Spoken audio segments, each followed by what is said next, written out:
Welcome to Season 1, Episode 8 of Digital Dissection, where we take a closer and possibly unnecessary look at our favorite properties. This week, we break down Zack Snyder's true vision for the Justice League, which sought to undo the wrongs of the 2017 theatrical release. Did Snyder truly create a cohesive experience? Or did he try too hard to save something that couldn't be salvaged? Don't worry, we'll answer that question, and it won't take 4 hours.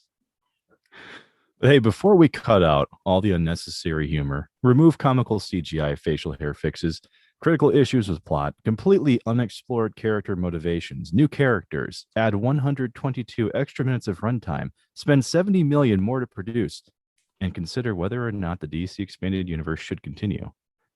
Here are a few housekeeping items. We are Joe and Mark, two dudes who love discussing pop culture with you. The DD crew, as we like to call you, and we are tremendously thankful for your support. In only a week's time since our launch, you have listened to our episodes, watched our videos, and are making a dream come true for us. We can't thank you enough for being great listeners. Based on your support, we are quickly growing and can be found on more platforms. What we currently need, though, is your continued help to reach more pop culture fans and to keep this show on a great trajectory as it's already started off with. So we need your help to like, comment, subscribe, share, and most importantly, review us wherever you found us today. We're currently on Spotify, Apple Podcasts, and YouTube. You can also join the conversation on Twitter, where we share more news on the podcast and pop culture in general. You can find us by searching for @DigitalDissect1 or Digital Dissection, a nerd podcast. We're also currently working to join more platforms. With all that out of the way, let's find out if Zack Snyder got the job done, or if this franchise needs to be put on a recovery suit for a while and figure itself out.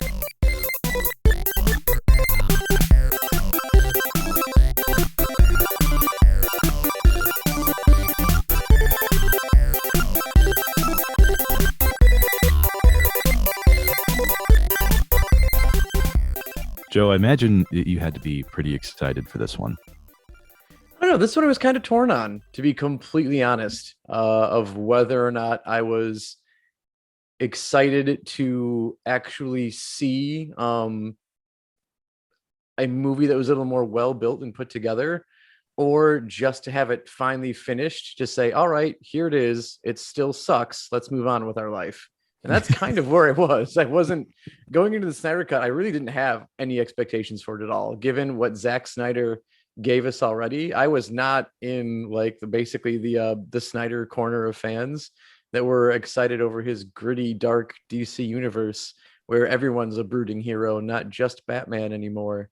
So I wasn't excited to necessarily see that continue. I think I'm actually in like this rare corner where like I looked at the 2017 Justice League. I was like, you know what? It wasn't good, but I still had a fun time watching it in a weird way. Yes, Superman and his digital shave was abysmal and it was horrible.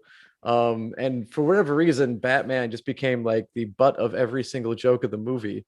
But like there were some character switches to me that made sense with what went on, but it wasn't enough to really, save and make it into a decent movie. Well, it's like an eighth grade diary, right? You're not sure if you want to come back to this, after a few years. should we let it die or not? And that's a funny thing that you mentioned about the characters, because from the original cut to the new Snyder cut, I mean, yeah, there's a complete transformation there. Yeah. And so we'll definitely dig into that a bit more, but ultimately I think it's a good idea to start off with the original Justice League, and maybe explain for some of the folks out there that haven't spent a ton of time with it. Maybe they're just hearing about it for the first time. What was the reasoning for why the first one just did so bad? Yeah, well, I mean, if you look at it, try and find a movie where you switch directors at any point and it did well. Like they're not out there. Another like classic example of this is The Island of Dr. Monroe with Val Kilmer. Do you remember that one? Oh yeah. I remember that one.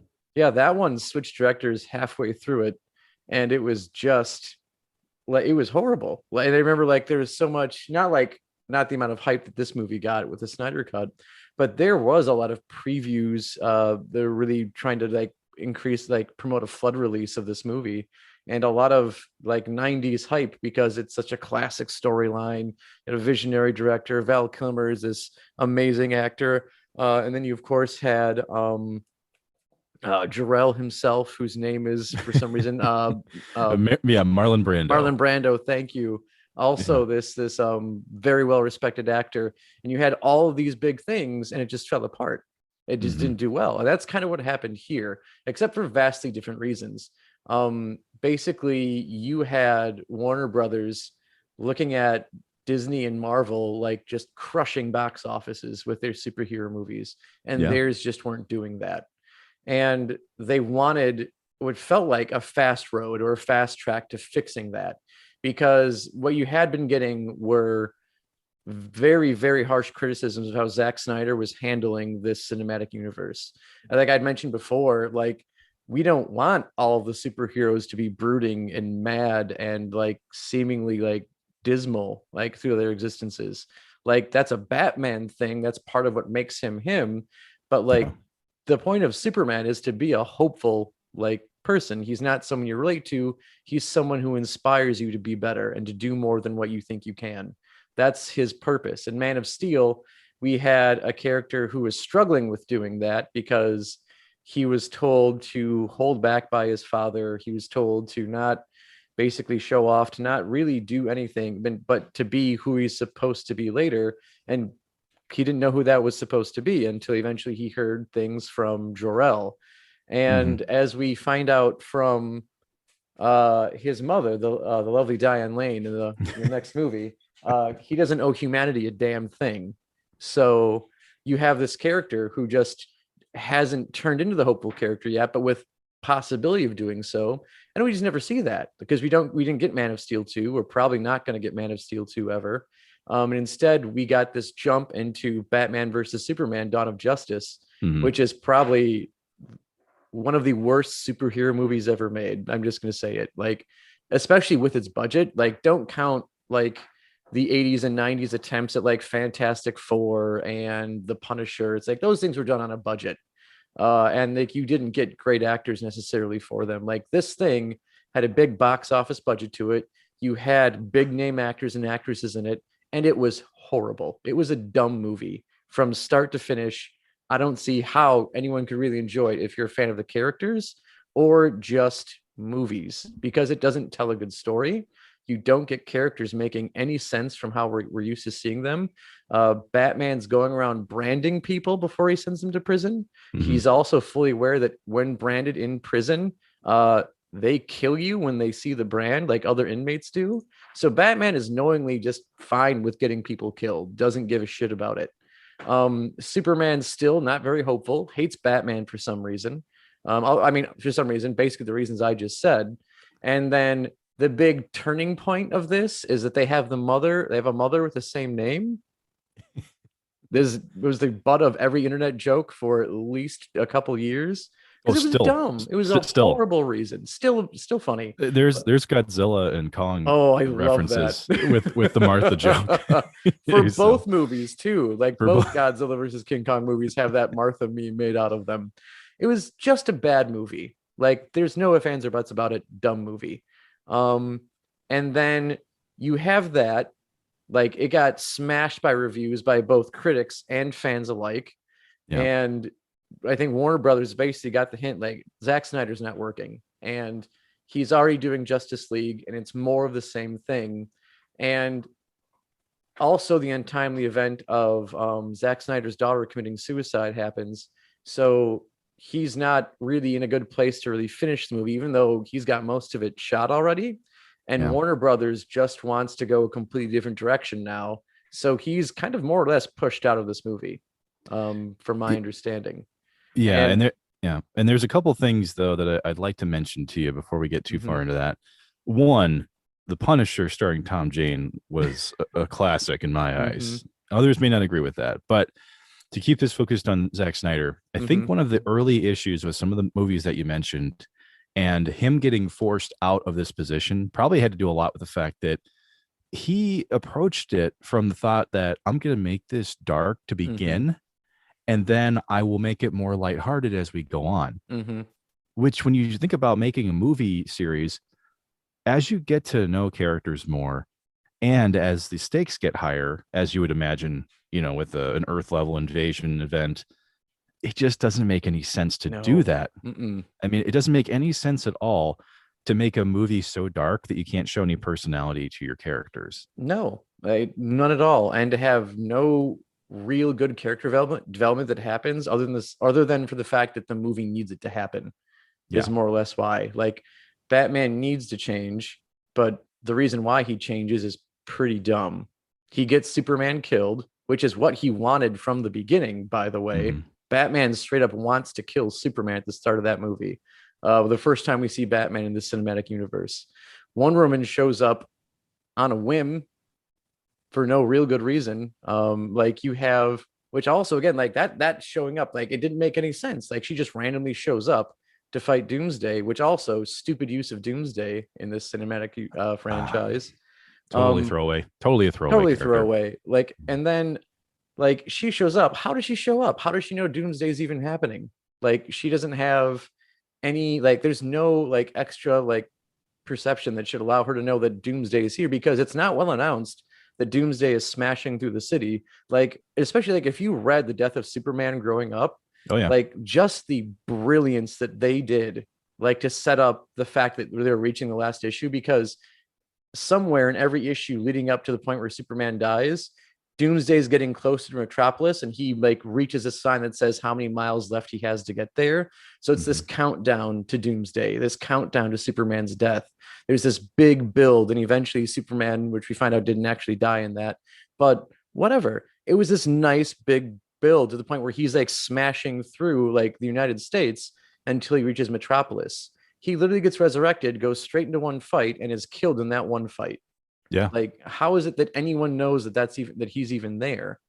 Let alone Wonder Woman, who somehow goes to that and completely ignores the Kryptonian invasion of Man of Steel.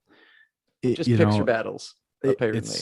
It is so ridiculous that so much happens within a vacuum. Mhm. And this is almost every single like DCEU film that occurs, Yep. up until Justice League. Everything else it's so like specific to one movie. Mhm. There's no way it can feel connected. And so by the time that we do get the first Justice League here, or the version 1, it's to the point where obviously WB is upset. Yep. They're tired of this. Like you mentioned before, 90% of what Zack Snyder had actually filmed wasn't even used. Mm-mm. Because when they bring Joss Whedon in, he starts rewriting it for this like lighter hearted, Yep. we're going to try to make it, feel like an MCU film. Mm-hmm. And all of a sudden characters aren't making sense anymore. Yeah. There's not a single person in that movie who feels like they have a motivation of any kind. Mm-mm. So it totally makes sense why it would be a box office bomb. Oh yeah, completely. Like again, like a few things like change for like, again, I'll say like 100%, like that's Superman in that Justice League movie is some of the best we've seen of like traditional Superman on film in a while. Yeah. He's hopeful, he's inspiring, he takes time out of the larger battle to make sure people are safe. He does everything that Superman should do, but he's a CGI mess. And that's all anyone can focus on. And that, I don't blame them. Like, it's like a train wreck. Like, yeah, we know there are people there helping, but you're stuck looking at the train that's on fire. That's just what it is. But again, like you said, when he basically does this, you've got Wonder Woman referring to Superman by his Kryptonian name, which there's no way she should know that. Oh, She's yeah, acting like they've been friends for years. All these characters seem to have all these like connections that they do in the comic books, but they didn't have those in any of the previous movies. So it just doesn't make sense with what we've seen on film already. So Yeah. for those people who aren't like big comic book readers but enjoy superhero movies, they go into that thinking like, well, I watched the last one and it wasn't like this at all. Like, yeah, it's more lighthearted. It might be a little more fun in some senses, but it doesn't make any sense. Well, Christopher Nolan said it best that Mhm. that he said to Snyder that it would break his heart to watch Oh, the yeah. original version of this film, and it broke the hearts of pretty much anyone else in that Mhm. audience, because it did a lot of things that I thought was kind of unprecedented for a superhero film, which was piss off the fans, Mhm. It pissed off the executives. Mm-hmm. It pissed off the actors that were in the movie. Mm-hmm. It pissed off the executive producers. I mean, there was basically no one involved in this that was happy at the end of it. And it was so strange because we've already talked about the pissed off fans, right? Yeah. Well, they're the ones that kind of kept this idea of the Snyder cut Mm-hmm. going, once it came out. But ultimately, we've got a split canon here Yeah. alongside a split vision, Mm-hmm. right? Yep. Because when you look at the MCU, Kevin Feige, who is he basically runs the overarching, he's like the project manager atop everything, keeping it all cohesive, right? Well, in the DC universe, they don't really have it. So imagine if you're the next director in this planned universe, right? Like if you're James Wan's Aquaman, you got to come back afterward and say, "Oh yeah, our movie takes place after Justice League," Mm-hmm. right? Yeah. If you're Patty Jenkins, who directed Wonder Woman, she comes out and says, "Well, if WB doesn't consider Snyder's Justice League to be canon, I think it does." And you're like, "Well, okay." Mm-hmm. So what the hell are fans supposed to do at that point? I What do don't we? know. And it's, well, I mean, like, I think we could spend a good half hour sometime talking about how the whole DCEU is just a mess. Oh yeah, When you've got, like you said, like you've got Aquaman, who definitely the character you see in the Aquaman movie is more like the Aquaman that we saw in the original Justice League movie, who is basically like, I don't know, he's a fun bro, is more or less yeah, what he is. And it's like, I'm fine with that. Like, considering what Aquaman's always been the butt of the DC universe with jokes. Oh yeah. yeah, you can talk to fish, sort of thing. And then you get Jason Momoa in there, and he's kind of like this rock star biker who's Aquaman, and you don't even care that talking to fish is one of his powers because he barely uses it. He's doing all these other things. And then Patty Jenkins, who's publicly saying that no, my movies are not worried about what happened in the 2017 release. I'd rather focus on kind of like just doing her own thing more than anything else. Mm-hmm. So yeah, the whole DCEU is definitely a mess. We don't know what's going on with it. Flashpoint's coming up, and we'll see what that does with it. What that does to the DC extended universe.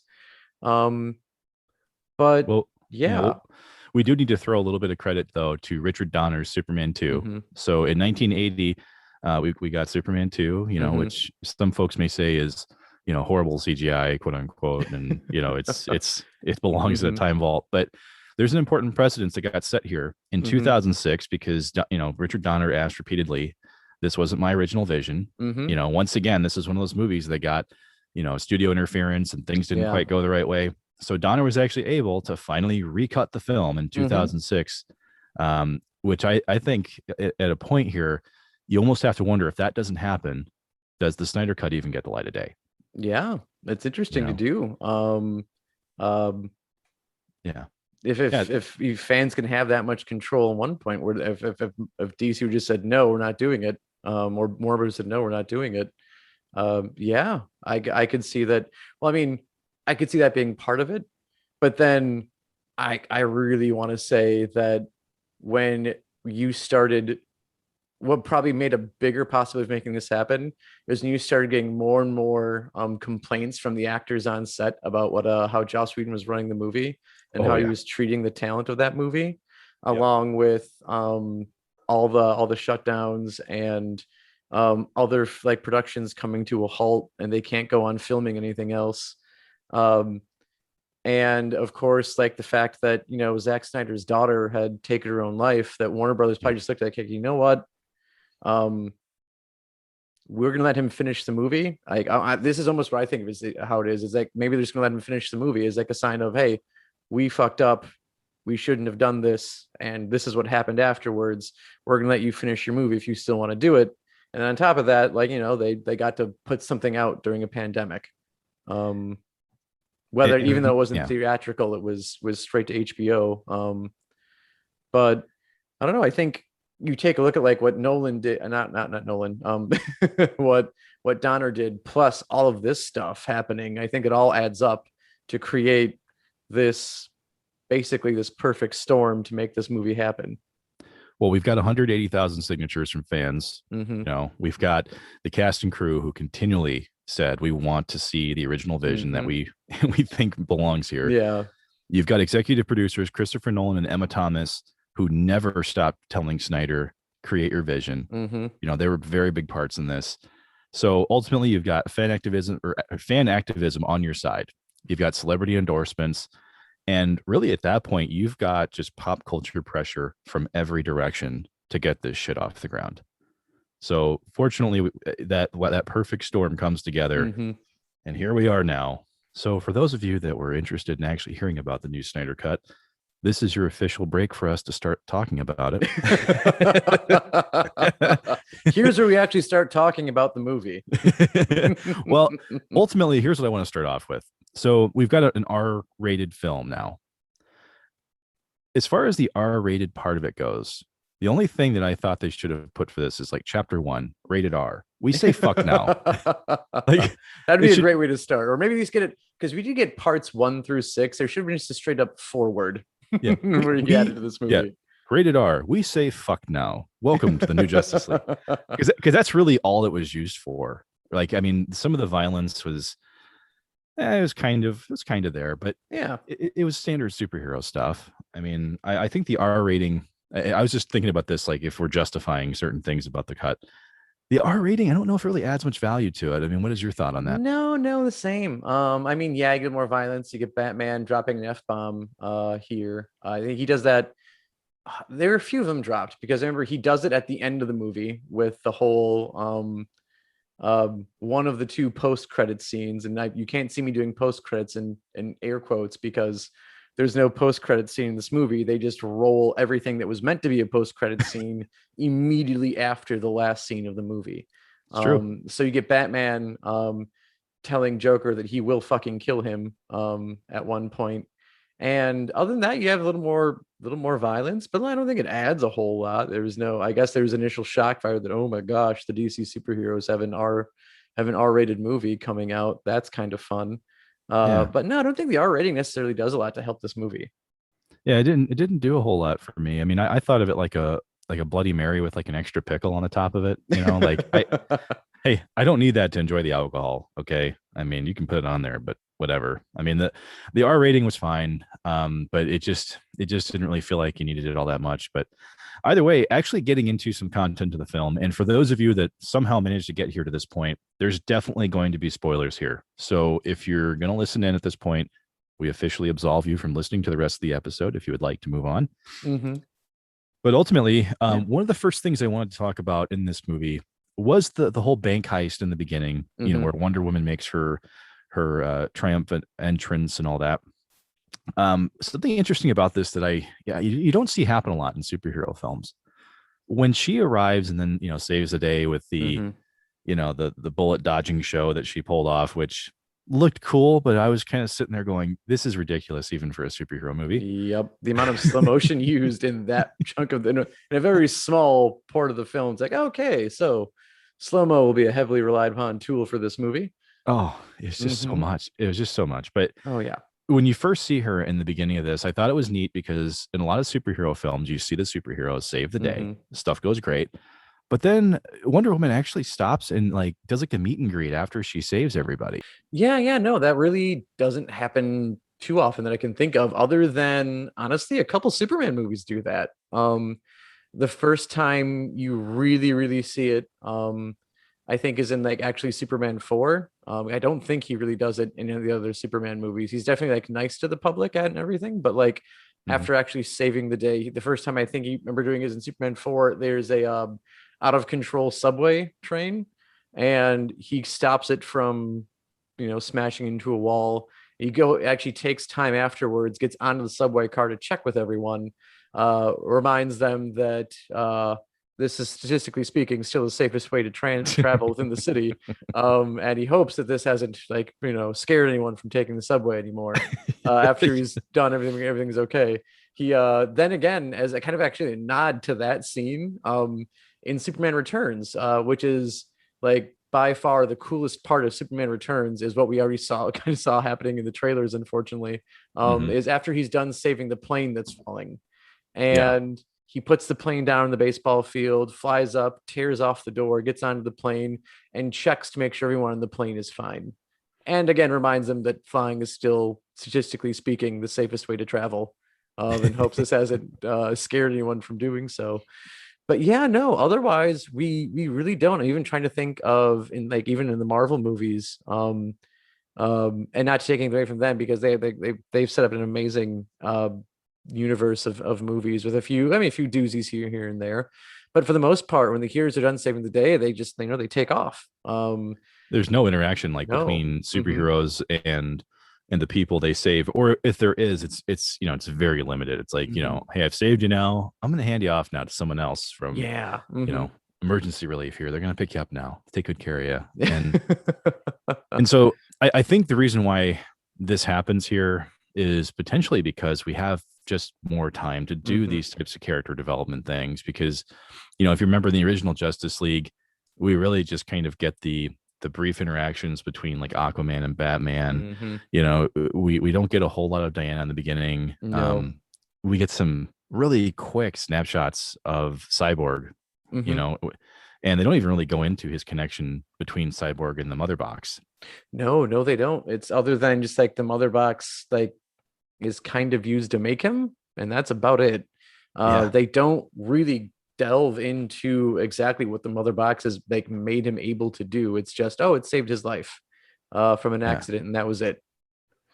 Yeah, and that's what I think is really critical about the early portions of the Snyder recut here, is that it's a 4-hour film, but we're not basically skipping around now. No. We actually have time to understand what these superheroes are actually kind of like now, and what they're focusing on. And so with Diana, she's kind of been that way since the beginning, right? Like there's no real confusion there. But one of the things that I thought they actually did really well was starting to actually give motivations to characters, starting with plot twist, Steppenwolf.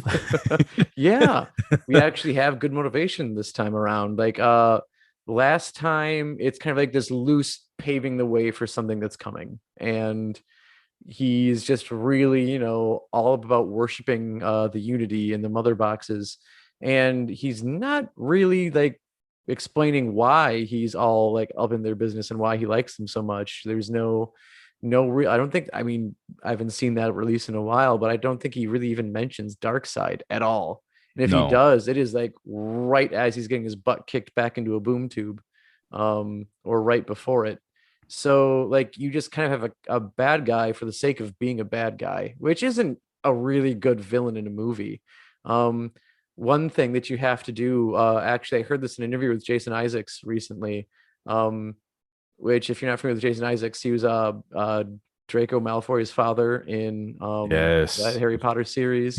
Lucius. Yes, Lucius Malfoy. And he plays Colonel Tavington in the Mel Gibson movie The Patriot. Which that's one of my favorite films of all time. Yes, which apparently the part where he rides into a church on his horse, that was his idea.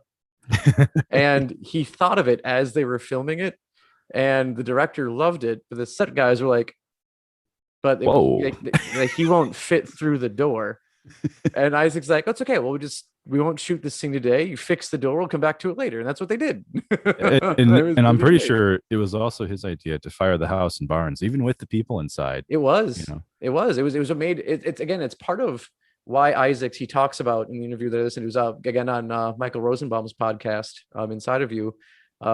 He talked about like what attracts him to like roles, and when he looks at villains, like he doesn't like playing villains who are bad for the sake of being bad. He likes them to be motivated, and especially he likes them being believable, because one of the things that he said that made Lucius Malfoy so believable is he's just a racist, and it's easy to like understand the motives of a racist and really not like them and hate them for what they are. And that's what Lucius Malfoy is. He just pines for a time when he was younger, and he sees the changes in the world today and he hates them. They need to go back to what they used to be.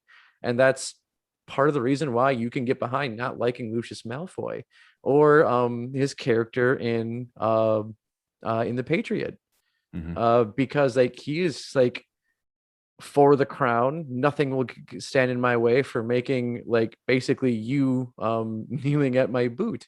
And that's what attracted him to those characters. But anyway, again, like we had Steppenwolf who went from being bad for the sake of being bad to he is trying to redeem himself so that he can get back on Darkseid's good side, more or less, his good graces. And he can be welcomed back onto Apocalypse.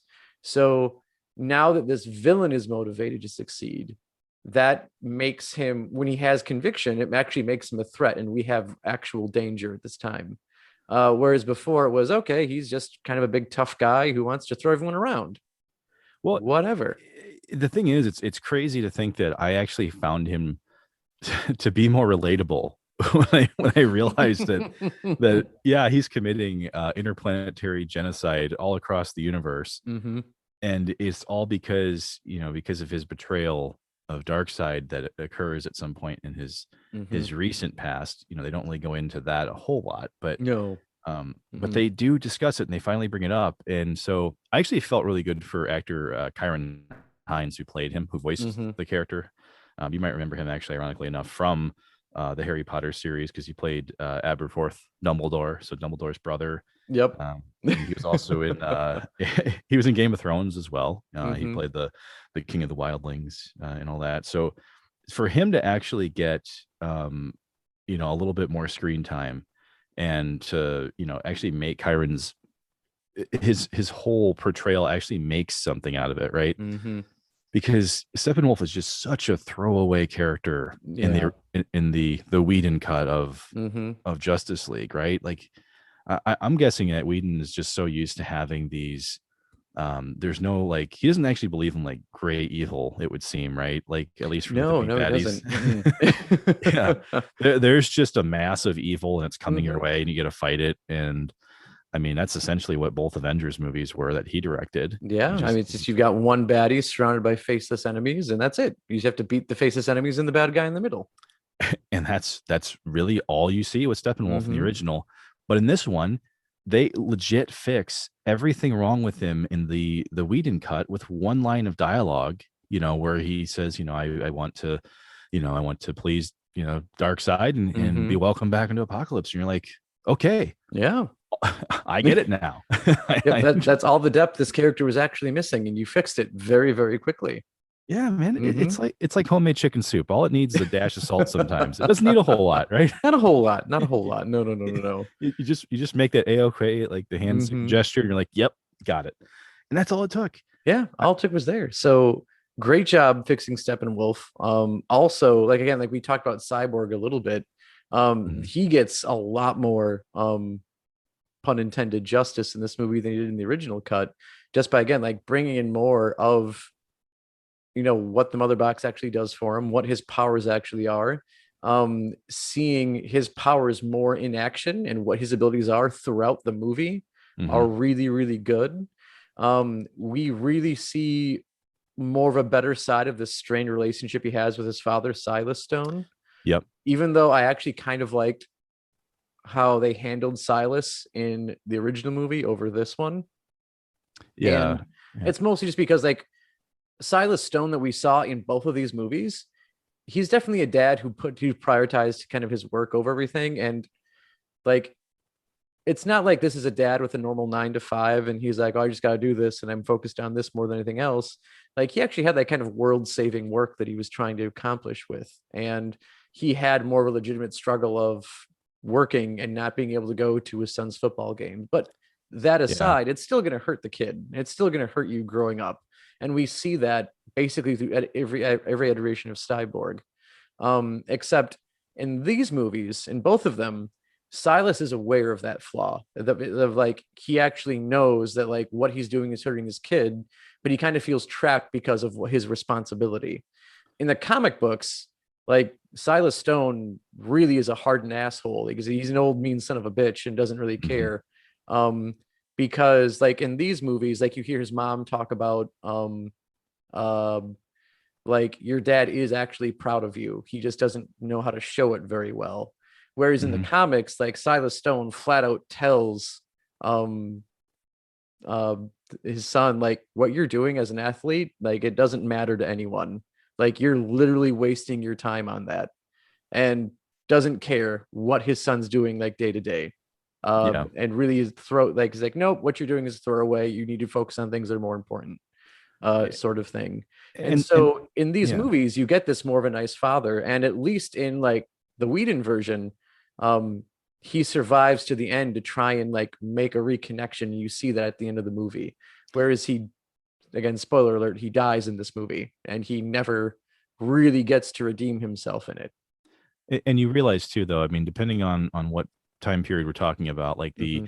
the work obsessed, Silas, the relationship between Victor and his mother is obviously more important, right? Like Mm-hmm. you see just how important it is to him to to have his dad at the games, but dad can't be there, so him and his mom, really bond a whole hell of a lot more, which makes her death, spoiler alert, right? Yeah. It makes her death that much more important to his character development Mm-hmm. because you get to see, once again, we've got 4 hours to explore this stuff. So you get to see the pre-Victor, Mm-hmm. athlete mom relationship, and then the post relationship and how it impacts both characters, Yeah. not just Victor. You get to see how Mm-hmm. Silas and Victor both balance that. So at least you've got that story arc, fleshed out and completed. Yeah. And what I think is one of the first parallels to the MCU here, though, is that you've Mm-hmm. also got this very similar relationship between Vision and his Infinity Stone and Victor and the Mother Boxes. That's one thing I saw that I went, Mm-hmm. ooh, like I get it. It came out in 2017, Yeah. right? Mm-hmm. But even then, you're still on the coattails Yeah. of the Avengers movie. So Mm-hmm. seeing that parallel, to me, it felt like an interesting move because you're getting elements now of both of the Avengers movies, whether Mm-hmm. it's an Earth invasion or an Earth level invasion event. And now you've got this character who has a very intimate relationship with a key piece, Mm-hmm. of the battle that he can directly communicate with.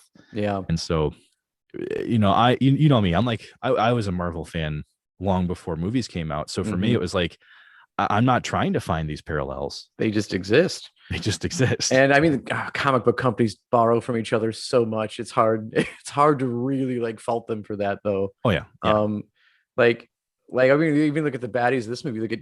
Look at Darkseid and Thanos. Darkseid was first, and Thanos came after, and It's they're true. basically the same character. It's true. They are It's the true. same person. The only It's difference is one mhm, has a badass, Omega symbol on his chest, and the other one mhm. doesn't. I mean, that's Yep. basically the only real difference between these guys. hmm Yeah. And we can. I'd love to talk Dark Side later as we explore things too, because Dark Side is very nicely explained in this movie, and I think the best time to talk about that is we look at like, should the DCEU continue, and we can talk about like what Zack Snyder's vision was for after this movie, Oh, and sure. what he was going to do with it.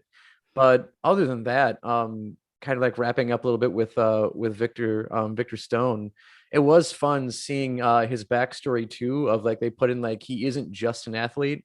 He wasn't just able to break like 4 tackles in a game to win in the last 5 seconds, Hmm. which, by the way, classic Wisconsin Badgers to blow it right at the end. As a Wisconsinite, thank you for putting that in there. But Yeah. like, even see how like he's like helping out like his fellow like his friends who were like had failing grades, and he was just basically hacking university grading systems and changing their grades for them. um and so it's like, yeah, so he's very intelligent in his own right. So like the athletic thing is there, but he is a very well-rounded human being, and a very very capable person within the DCEU. So that Well, was also yeah. fun to see this time around. And to sum it up too, though, Hmm. you immediately are introduced to the themes of redemption because it Yes. doesn't just start Hmm. with Victor. You've got it with Darkseid, and you also have it as a recognition by Batman that he also Hmm. needs to grow from, the last couple of movies. He admits his mistakes that Hmm. he called his shot with Superman incorrectly, Yep. and immediately you can latch on to Batman because he knows he needs the redemption from the things he screwed up. Yeah, And absolutely. yeah. We see that in both films, but in different ways. Um, and it is nice that Batman's redeeming himself in both movies, but I think again, like the decisions made with Batman, Zack Snyder's Batman is vastly superior to the Batman that we got in the 2017 movie. Um, you go from, I think something's bleeding, something's definitely bleeding, Oh my god. uh, which was just terrible. Like it's very classic, like Whedon humor, but like that shouldn't have come from Batman. Like Flash, that would have been fine with. Bro Aquaman, also okay with, but like don't do that with Batman. That was a dumb idea. Um, and like I remember like the 2017 movie, you did have like a conversation between um Bruce Wayne and Alfred Mhm. talking about how Superman was more human than Batman than Bruce Wayne or Batman ever was. Yeah. He got a job, he pays his taxes, he fell in love. Like he's everything that everyone should like want to do as a human being. And Batman just isn't. And he kind of like said goodbye to that life a long time ago. And he realizes that like, hey, he wasn't someone who needed to be killed. Like he's someone who needed to be understood or talked to or Yeah. talked with. Um, and that's kind of like you can see like, oh, that is this driving force behind why he's doing it, why he's trying to get the team together, of course, also to save the world. But that's also the same thing we have here.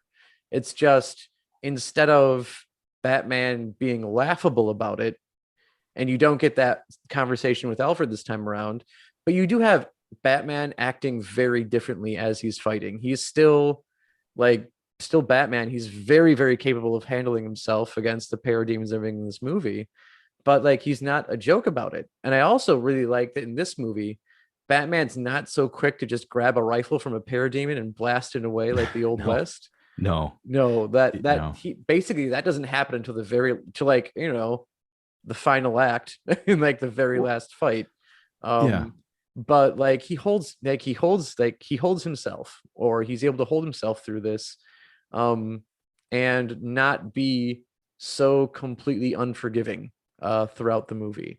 So He's you do vulnerable. see it. Yeah, he Yeah. is. Mm-hmm. He's vulnerable. He's one of the most vulnerable superheroes in this entire movie. Mm-hmm. And so it's a completely different look at him than it was in 2017. Mm-hmm. And to your point about him and Alfred, almost every time that he talks to Alfred, it's from it's almost like if he was ever on a soapbox, he stepped down and Mm-hmm. Alfred's got like three more that he's standing on, Yep. because he treats him with such a level of respect that you just don't see, outside of like the Christopher Nolan films, right? Mm-mm.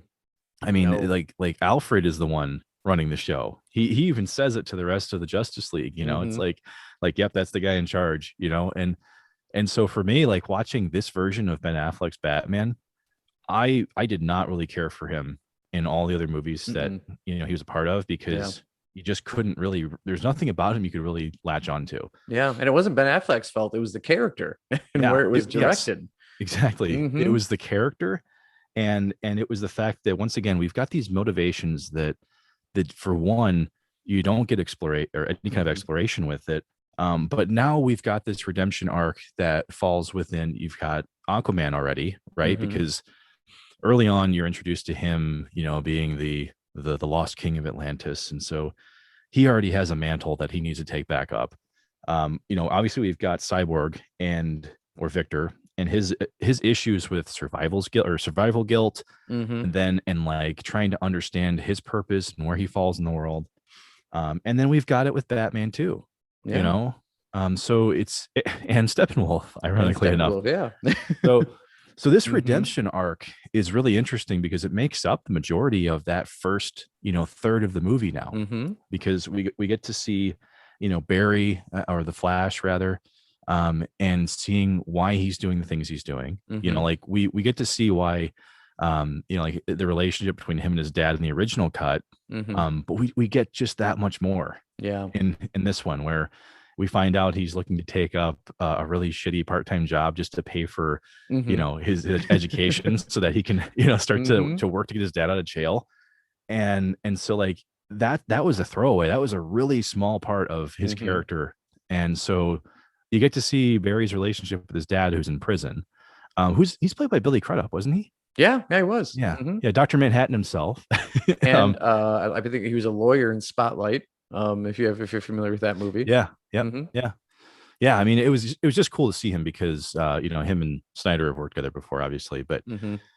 But in the original Justice League, like Barry is introduced for a split second.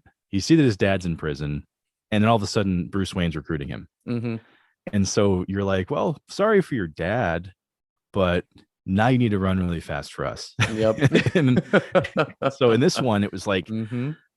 I didn't care for Barry in Justice League either. I just Mm-hmm. felt like he was nothing more than comic relief in a movie that was completely packed full of it. Yeah. And now once again, he's roped into this larger narrative. Mm-hmm. So immediately I'm like, yep, I'm bought in. I know what these people are fighting for. Mm-hmm.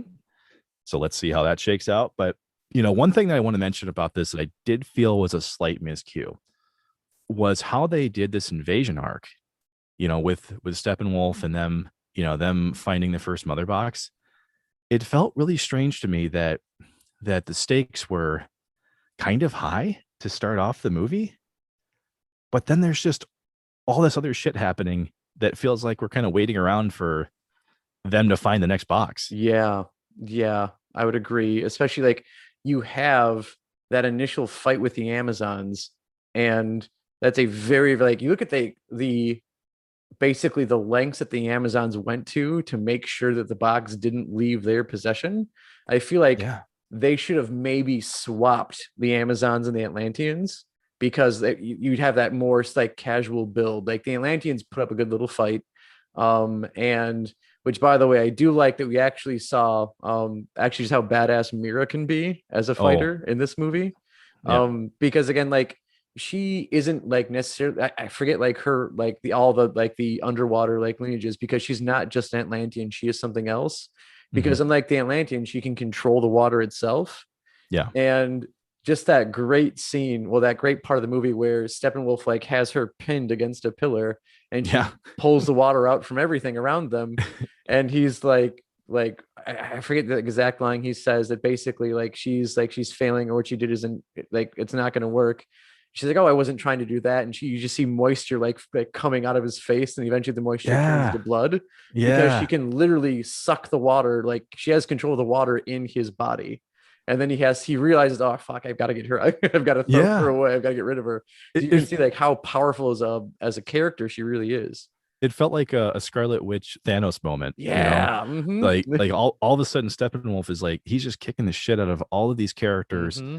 And then all of a sudden he notices it too. And he goes, oh shit, rain, fire. But, You're way but more powerful than I gave you credit for. Holy shit. yeah. I better do something Oh, about this. oh my God. The Mhm. panic on his face. And up to that point, yeah, he was kicking the shit out of everyone in this Yeah. movie. Mm-hmm. And so, yeah, to see that happen to him was kind of cool, because too often in these superhero movies you see these overpowered, they can literally overcome anything Mm-hmm. that's in front of them, and then all of a sudden there's that one superhero with that power that just goes nope.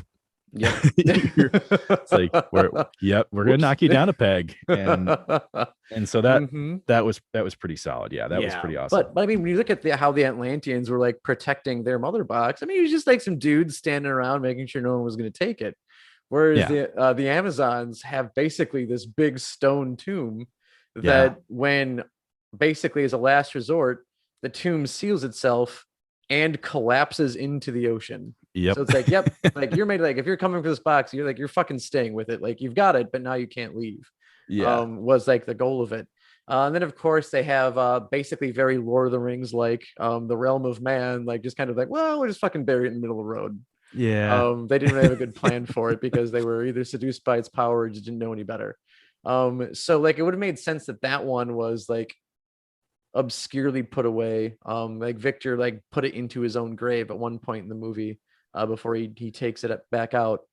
But yeah, like For, you said, like there was basically just like time between finding boxes, and then when you went from one box to the next, it actually seemed like it got easier to get each box. well, it for me, that was the one thing that I felt was really strange. Mm-hmm. It's if Steppenwolf can reduce the Amazonians to pretty much ash in like Mm-hmm. not even 2 minutes, then he should be able to get it far faster from the Atlanteans and from Yeah. man. I mean, because because like the man hid the mother box like you would a spare key under a fake rock in front of your house. Like, Except you put a sign in front of this fake rock saying, "Hey, yeah, do just not in touch. case I'm not home, here's the spare key." Yeah, but if you're naughty, no, do not touch this. Yeah, Yeah, your only like hope is a blind robber at that point. yeah. Well, and the other part too is that you've got these, the beings that are working for Steppenwolf and Darkseid that Mm-hmm. can literally sense these things, Yeah. right? Mm-hmm. And it's like, oh well, and they try to explain this with with Cyborg, where he's like, well, they can sense it, but they can't see it, they can't feel it, and it's like, Mm-hmm. I'm sorry, dude, but if you farted next to me, I know where it came from. You can track it Okay, down. I There's no can this, track that he fart. who smelt it dealt it, and he who denied it supplied it nonsense. You can figure it out. Yes, I could figure that out. If I could sense a mother box, I could probably find that mother. But that leads into something really Mhm. interesting here, though, is that they didn't even expand on this at all in the original, and that is the visions from the box and telling the stories about Mhm. how they came to be on Earth, Yeah. because this is where you start to get that dark side background. Mhm. And I mean, obviously they couldn't, the CGI wasn't perfect, right? Mm-mm. But they show you the original battle for Earth Yeah. and how the mother boxes are used, Mhm. what the consequences are of the mother boxes once they sync up and they Mhm. fully power on a planet. They turn everyone on that planet into the what are they called again? Demons, the Parademons. Mhm. parademons. Yeah. So you're turned into these husks of what you previously were. And so once again, this is another introduction to just how high the stakes are here, Mhm. right? Like if Yeah. like like even if you've got the strongest heroes on the face of the earth, that mother box gets loaded up, you're screwed. Yep. So Mhm. um so it was cool to see how they had like the Greek gods, and they even brought Ares back, Mhm. and you get to see him literally dig his axe Into into dark side dark is pretty side. cool. Yeah. Yeah. And that's what is another one of those things that people were starting to talk about after the movie came out was, how could Darkseid lose this fight on Earth Mhm. and then just disappear? Like he Yeah. loses the fight and then he's gone. And which is another thing because like at the end of this movie, he's very willing to be like, well, we lost, but you know, let's just fucking invade. Like, screw it, let's do it again. Well, we're going back. Whereas like back then, like if he lost then, like why didn't you have the same attitude? Like, all right, we lost, but we're going right back. Because they do mention like exactly why they need to conquer Earth, and it's very, very subtle. But basically the anti-life equation is written somewhere on Earth. And do you know what the anti-life equation does? Yeah, I know that it proves like that like existence and free will are futile. And so that if you have the formula, you can basically brainwash and enslave the entire world. Yes, exactly, and that's what Darkseid's over. It's basically his Infinity Gauntlet. It's what will allow him instead of like Thanos with his for the greater good. I'm going to wipe out half the universe so that way we all have like the rest of the half can like live more comfortably. Mhm. Um, and I have no interest in ruling it. Darkseid's like, nope. The universe will do better with me in charge, and I'm going to make them all bow to my will, and they won't. They just won't have a say in it, and that's Darkseid's purpose here. So he wants to get the anti-life equation, and to do that, to make that easier, is by bringing the unity there and the three mother boxes to form the unity. He can Yep. basically cleanse the planet and find the equation that much easier to get. So as big as a battle this is for heroes, it's just one more step for Darkseid to go for in his plan.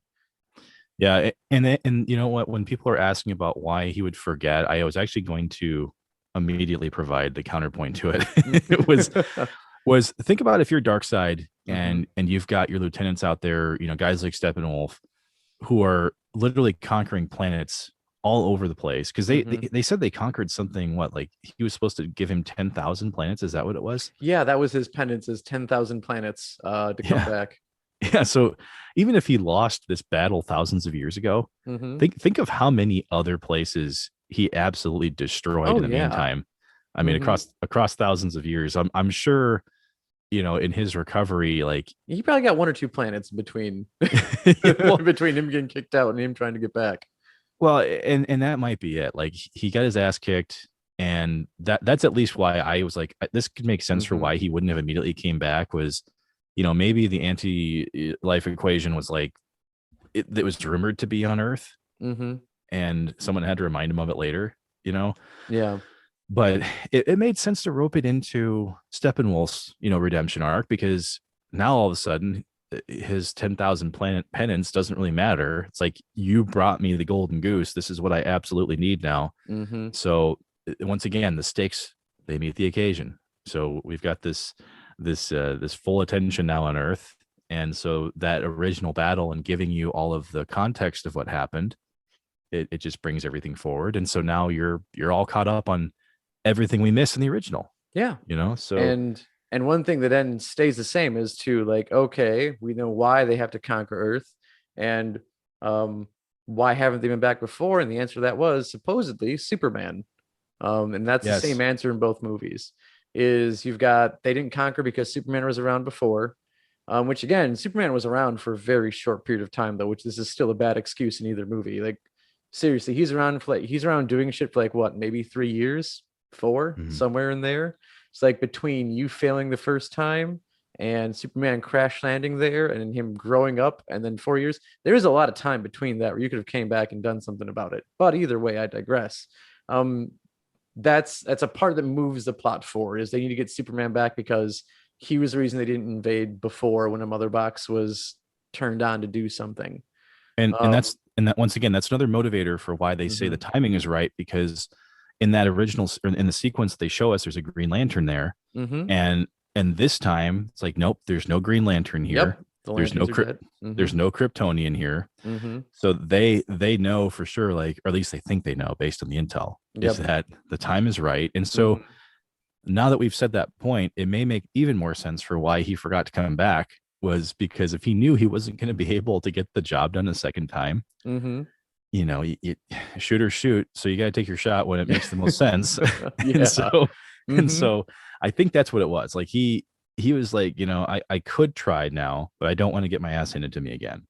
But going into Superman, though, in the original cut of this, Superman, aside from the ridiculous CGI mustache removal, him being revived, and the Superman that we get once they use the mother box to bring him back to life and everything, I felt like it wasn't nearly as confusing this go around for why essentially he's a wild animal once he's revived. Because they did cut that line of, "Tell me, do you bleed?" And you're like, oh my god, that, yeah. Like what? Okay, sure. Like he comes out a raging bull. And the only pretext we have that's probably going to happen is you have Aquaman talking about how, like, when you die, like, death changes you, and like you don't just come back like the same. Basically, he's talking about Pet Cemetery. Yes, is more or less the reason why Superman's gonna come back mad and changed. Because sometimes death is better. that was all I got out of Aquaman. Yep, pretty much. Is he just reduced the one, like, the old man's one job in Pet Cemetery? Well, not reduced. He does other things in the movie, but yeah, he takes that old man's job. Yeah, but it makes a lot more sense, because when I watched it the original time, I had read some of the DC comics growing up, but not as much as you have, obviously. And so Death of Superman was like a pretty big, like, genre bending event that a lot of people just kind of roped into, regardless of what fandom you were entrenched in. So when they brought him back in the 2017 cut, he's just beating the hell out of everybody, and he's just a total prick. And I mean, it didn't make any sense to me at all. Like, I get it. Like, the idea of death changing people it's not original to this movie, right? But when they gave it a little bit more, dialogue behind it, and then instead of Superman saying that really stupid petty comment that Batman said to him, in the previous movie, now it's like, yeah, he is just an untethered wild animal. And then it was, Lois that snapped him back into reality. So it was just better. I think it was just much better executed, that whole fight between him and the Justice League. I would definitely agree on that one. And like Superman on film and Superman and how he gets handled is really, really important, just because he's been my favorite pretty much my entire life. Like, when it comes to me liking superheroes, he's always been the top for me. And it's not even necessarily because like he is pretty much whenever it boils down to it, he's typically the strongest hero in the DC universe, Mhm. physically anyway. Like obviously, like they're heroes that can warp and bend reality to their will, and he's not going to be able to do anything against that. But he's also basically what he's always brought out to be is the moral compass of everything. And that's one of the reasons why I think I always look up to him, because even if you can't relate to him, you can at least know what he's saying like has weight to it, more so than almost any other hero in the DC universe. Which is why, like, if you read things like Doomsday Clock was a great read, and you had Dr. Manhattan going around doing things, and he wanted to know why his reality was so bad, and basically boiled down to Superman's not there, and that's why Mhm. his world is so hopeless, is because he's out. And just countless other like Superman reads where you figure out like it's not his powers that make him endearing, it's who he is as a person that makes him that way. Because even when you have Superman growing up in Soviet Russia, one of the things that makes him like who he is he always believes he's doing the right thing. And Yeah. that's what it has to like, that's what it has to come down to Superman, is he has to believe he's doing the right thing, and honestly wholeheartedly believe in who he is, and more importantly what humanity can be. And if he Yeah. doesn't do those things, like it just doesn't, it kind of falls apart, and then he's a brawler at that point. Yeah. um and like that's what he's reduced to kind of initially when he comes back in both these movies, but then he gets more purpose as he goes along. And then when, and that is something that is also similar in these movies, is when Superman does come back, it is very evident that like he's all that needs to really be there anymore. It's true. They just do it in The- different ways. but um but the initial return for him in this one, mhm, after he fights the Justice League and everything, when he's walking through his ship, and you've got Russell Crowe and Kevin Costner, mhm, speaking to him through the memories of the ship or whatever, yeah, like that just had a little bit more meaning behind it, because mhm, it wasn't just confusing for him coming back to life. yeah, That was his struggle the entire DCEU, mhm, even more so in Batman v Superman. Like society was sort of turning on him a bit. You get the whole false idol statues and all oh of yeah, mhm, the anti Superman sentiment that was going on there. And so it was nice to see that Superman didn't just forget about all these things he went through, mhm, just in the last like couple of years. And so yeah, for him to get meaning and not have to rely on the rest of the Justice League to mhm, attain that, I thought that was a singularly important point, oh yeah,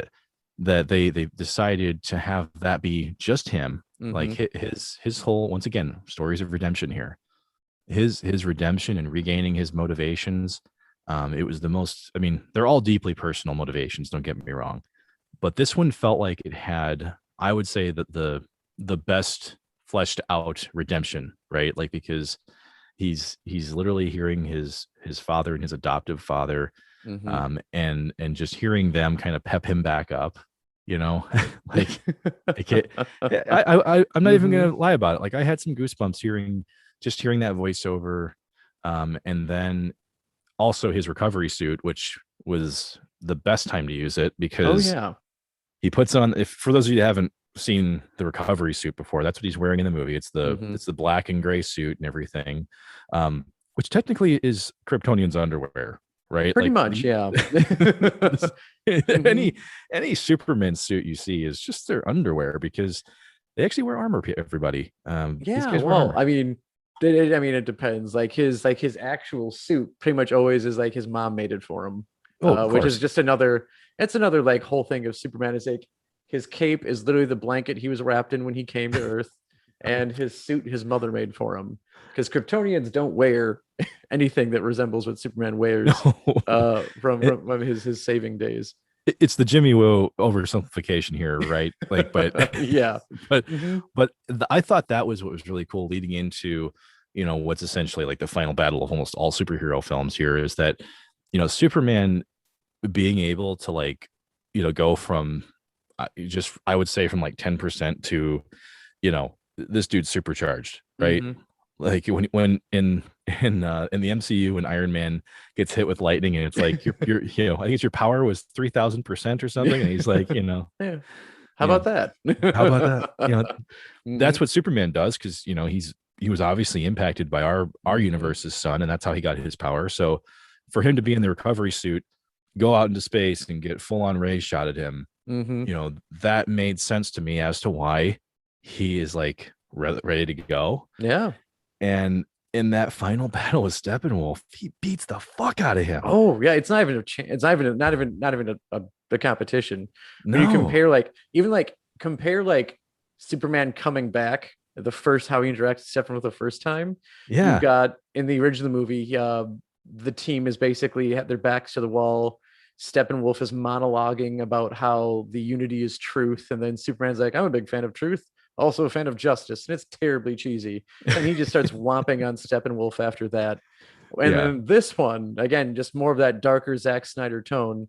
I believe like he's about to take an axe to one member of the team, and Superman just right between the axe and the end, and Steppenwolf and the other person takes the axe, just the blunt of it right to his like shoulder, does absolutely nothing to him. And he's like, I'm not impressed. He goes, nope, Chuck Testa. And just bashes Steppenwolf away. Oh god, that seeing that whole scene, because you knew that like when he actually meets up with Alfred once again. Alfred's got like a much more like paternal relationship in this movie compared to others, and so he had met Superman once before, and so when Alfred says to him, I just hope there's enough time left or something along those lines, and then for him to show up right in that really important moment. And then he breaks off Steppenwolf's like one of his horns, doesn't he? Yeah, like he beats the shit out of him so hard. It's like in Scott Pilgrim where he's like he punched the highlights out of her hair. I rewound it like 3 or 4 times. I'm like, he's just going like wild ape on Steppenwolf here, and God, it was great to see that. But yeah, I mean, like. But once again, this is actually taking, plot points and making them meaningful, because it's not just a hyper violent scene. Like this is Superman getting his full redemption alongside Victor, alongside Batman, Aquaman to an extent. I don't feel like for him it was nearly as high, but Barry as well. Like everyone here is got a pretty big meaningful reason now as to why they're a part of this team, whereas in the beginning they were just recruited and shoved into it. Yep. And so it's I just, once again, I've never gotten goosebumps from a DC movie before. I'll be completely honest with you.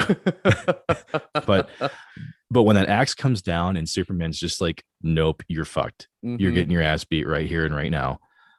That for me was like, ooh. Yep. You got to chill there. Yeah. Ouch. So it's just great cohesion, in setting up future films, even though we're not going to get that. Likely not getting those high. Right? Like not getting. We're not. Like Zack Snyder's already said he's moved on. He's not doing any more Justice League or any more DC related stuff. He's got other plans now. So speaking of that, like let's take a look at like, if the DCEU were to continue along this path that Zack Snyder had like carved out for them based off of this movie and things that happened before, where would it go and what direction would it take? And you do get that from bits from both Batman versus Superman and that post-credit scene that you have in this movie, where you have this Earth is laid to waste. We've got the big Omega symbol burned into the Earth's crust. So Earth is like apocalypse now. And Superman is evil. We don't know why he's evil. We just know he's evil now. It's because Lois is dead. Lois is dead. We do have, so he does tell that to Batman, like, it's your fault that she's dead. And now Superman is evil because Lois is gone, which is not unheard of. Like there are a lot of times where after Lois dies, Clark just loses it and he goes haywire after that. So that's not unheard of. We've got this post-apocalyptic world, but like, so we don't, and again, we know Darkseid's involved just because the Omega thing is burnt there. And at the end of this cut, you've got a band of Superman, Deathstroke, the Flash, and Mira's there too. She's You got kind of Mirror. she, That's what I was thinking of. yeah, You got Mirror's there and the Joker, and they're yep. gonna go try and do this one last thing to take Superman down, sort of thing. It's like their last ditch effort, and then they get discovered, and that's where the movie ends. So Yeah. that's obviously the path that they're taking. But how do we get there? Well, That's what they don't get time to tell you. and once again, comparing it to the original cut here, you Mm-hmm. know, the for this whole sequence, if you were just watching the original version, Mm-hmm. it was a really strange and clunky sequence that got roped in. Mm-hmm. You know, where Batman's got this trench coat on, he's in the well, it looks like a desert wasteland, Mm-hmm. and it doesn't really fit. You know, Well, because let's think that doesn't happen in Justice League though. That happens in Batman versus sorry, Superman. in Batman v Yep. Superman, Mm-hmm. yes. Yep. So part of that vision happens in Mm-hmm. Batman v Superman, and so it still feels clunky though, Oh yeah, because well, I yeah, mean, the last Justice League movie completely ignores that. Like you get nothing hinting towards that at all. yeah, You have no idea, like, oh, are we just not doing that anymore, or did that happen at all? Was that just a weird fever dream that Bruce Wayne had? We mhm, don't know. Instead, we just get like the post scene of Lex Luthor and Deathstroke coming together to put a team together of their own, mhm, and that's going to be in their mind, if that movie is successful, that's the direction we move into, and we're gonna get like an Injustice League first for the second movie. yeah, But to figure out how that happens, you have to listen to like Zack Snyder's whole vision, and this is where like it is both like intriguing, but also at the same time like poorly contrived in my mind. Um, where the whole premise of Zack Snyder's Justice League trilogy is based around what he calls all he said is all it takes is one bad day. yeah. And that's his whole thing. It's like, well, Zack, hate to break it to you, your heroes up until this point have had nothing but bad days. Like, there's no Yes. good that's been going on. Like Superman, yes, he saves Metropolis and Man of Steel. However, Metropolis is greatly leveled, despite his best efforts. Batman is clearly an asshole and doesn't really like anything. Wonder Woman is like basically a recluse because we didn't know what was going on with her. After Yep. Steve Trevor died, she didn't do anything, and then she just miraculously pops up to solve a problem in Batman versus Superman. The other two people, Flash and Aquaman, have no interest in being any larger heroes. Same Mhm. with Cyborg. And then at the end of Justice League, according to like what we've had here, what we're going off of Zack Snyder's vision, and we're ignoring Joss Whedon now. Yeah, they've won, so I guess they've had one good day, just the one good day. That's all they've had so far. Yeah. But Zack Snyder just feels the need to like again like he say either like deconstruct or tear apart heroes or do something different with them, and that's what he wants to do because that's what he wants to do. But basically, you have um, that second invasion by Darkseid happens, which we see close to in this movie is Darkseid saying, "Well, Steppenwolf's dead. Looks like we're just gonna have to invade anyway." To try and get the Yeah. anti-life equation. He finds the anti-life equation. He ends up break. They're invading Earth. Lois Lane's moved to the Batcave for protection. Batman's there supposed to protect her. All the fights going on. Um, it gets to a point where Darkseid is going to kill Lois Lane or Batman. He Mhm. ends up killing Lois Lane, and Superman sees it and then basically breaks down. He's like, Yeah. "Oh, like crap! Lois Lane's dead. This is my everything." And at that point, he's weakened enough for the anti-life equation to actually have an effect on him. Yeah. So that's what makes Superman basically now a soldier of Darkseid, and then they just lay waste to the planet together. Which if that's the true vision of what they're, or if that's one of the interpretations of how they could have taken it, Yeah. um it does lead into some good points as to why the DC Mm-hmm. universe could continue, because when we look at Martian Manhunter, who was Mm-hmm. introduced in this film, you know, played by Harry Lennox, of who, if you don't know who that is, he played one of the generals here in the Matrix Revolutions, right? Mm-hmm. He's in more things than that, but that's where I Oh remember him yeah. from. But in some of the comic origins of Martian Manhunter, they kind of allude to the fact that Darkseid may have actually conquered Mars at one point, and he's the reason for the destruction of Mars. Yeah, and it And is because that's part of it is the Martians actually give Darkseid basically knowledge of the anti-life equation to begin with because the Martians base their life and their technology around the life equation. So they Yeah. have the opposite of the anti-life equation that allows them to basically flourish. And then Darkseid's like, well, if there's that, there must be an opposite of it. And you must know about the opposite of the life equation. And then he conquers, or like helps with the downfall of Mars to begin with. Yeah, which would give a hell of a lot of motivation to Yeah. to Martian Manhunter Mm-hmm. to resolve that large problem, right?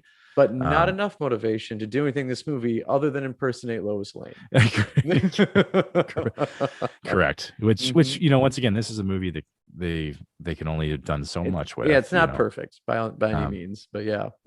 but it was nice to see Martian Manhunter Yeah. because now you get to see truly what kind of power he has, and after this dream sequence, of the conquered Earth, Hmm. him introducing himself to Batman is essentially like the end of the first Avengers, where it's like, Yep. we've got this massive universe that we're now aware Hmm. of, and all of these things that exist now. So it would make sense that there would be a shape-shifting, alien that can fly, Hmm. because there's plenty of other aliens that can fly here. Yeah, So absolutely. It's not limited to one or two heroes. yeah. So I Hmm. mean, so the whole Martian Manhunter arc, it's too bad that they can't go into that now, because Yeah. um I think it's a great way to connect the rest of that universe in, maybe pull more of the Green Lantern Corps into it Hmm. as well, Yeah. um and just start to really build that out, and so it's a shame that those building blocks are there. And you mentioned as well as Deathstroke with Joe Hmm. Manganiello. I feel horrible for him, just because of Hmm. his portrayal of the character looked Hmm. spot on. Yeah.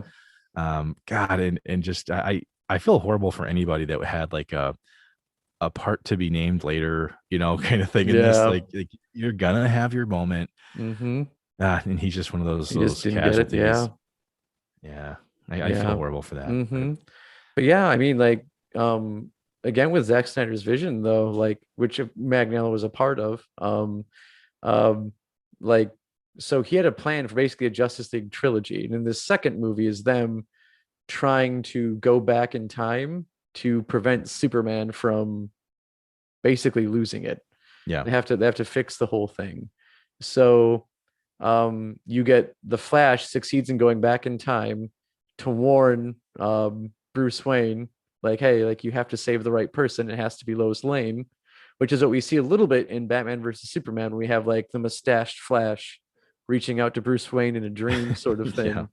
Um, and so that's the point of the second movie. And then in the third movie, they succeed in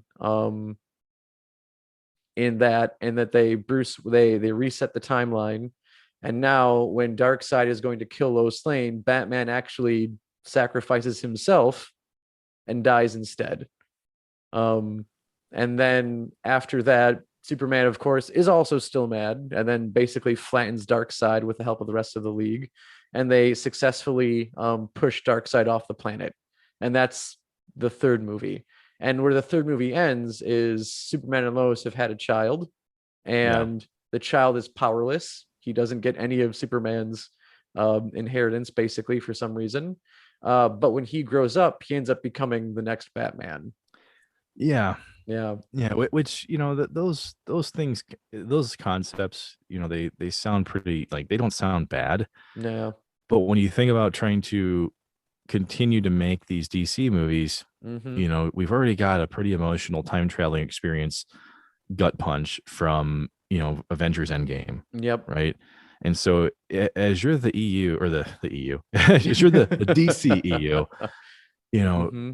I think that is the decision point for where to jump off here, is Yeah. that obviously, I think you and I both agree, Snyder's vision for the original Justice League was obviously very well thought out. I mean, it was very well depicted. I mean, I didn't even know if I was going to be able to survive all 4 hours of it, but I did. I was, it was an enjoyable experience.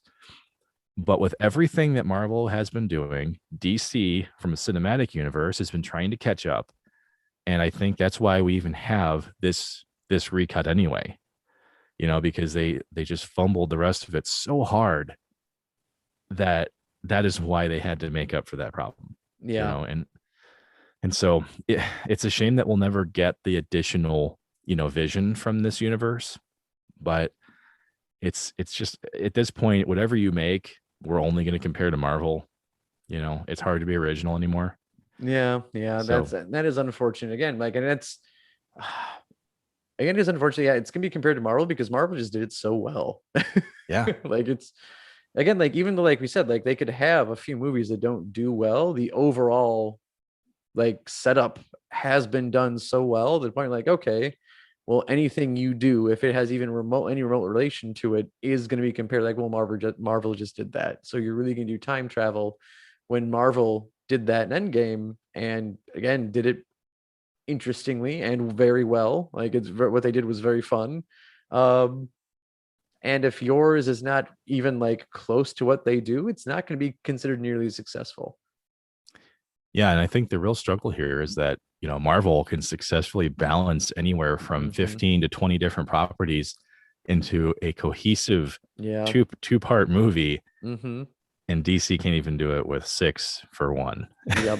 It's And that's the thing. Like it doesn't like I love the way Marvel did it, but you don't have to do it that way to be successful. Like it's not like, you know, in the Seven Samurai, they made 7 different movies that led to the Seven Samurai. Like, no. We learned about them in that movie, and then the movie went forward.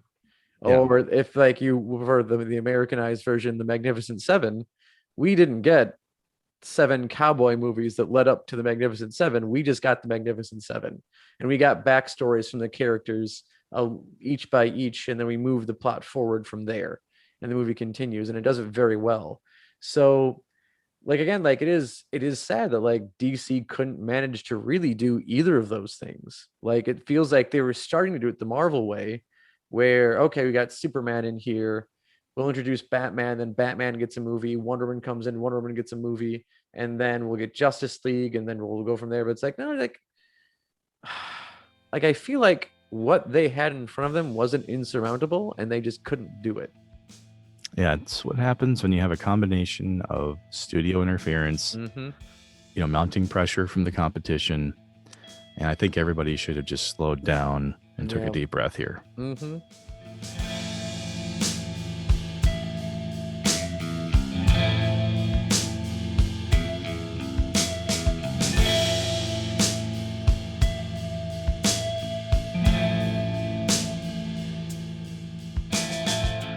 Part of me wonders how the DC universe seemingly always gets itself into trouble. Joe, it's honestly baffling. I mean, while Justice League had a combination of tragedy and studio interference, at least we were able to get something meaningful, from the fan response and the precedents that we have now, for future movies that may suffer the same thing. WB executives, you're on notice. Next time you're going to rip 90% of a director's vision away from them, be ready to face a few consequences. We hope you enjoyed this week's breakdown of Zack Snyder's Justice League, a movie that felt like it would never see the light of day, yet rose from the ashes of the cutting room floor to become a memorable and meaningful addition to what has been a largely lackluster DC extended universe. Do you agree with our assessment of the new cut? Was the push you needed to see it for yourself? Tell us what you think. Leave us a review, and we'd love to hear from you. Yeah, and while you're telling us about it, why not mention this show to people who may also enjoy it as well? You can find us on Spotify, Apple Podcasts, YouTube, and Twitter by searching for the Digital Dissection Podcast or by looking for @DigitalDissect1.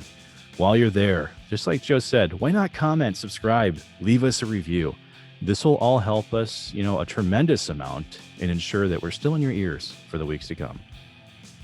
Next week, we're exploring a lesser-known area of pop culture, and that's an analysis of internet memes and how guerrilla groups on Facebook, Twitter, and various social media are keeping properties relevant long beyond their original releases. We'll be joined by guest Doug Eberle, Seinfeld fan and creator of content for Seinfeld Soup Posting. And until next time, keep on dissecting.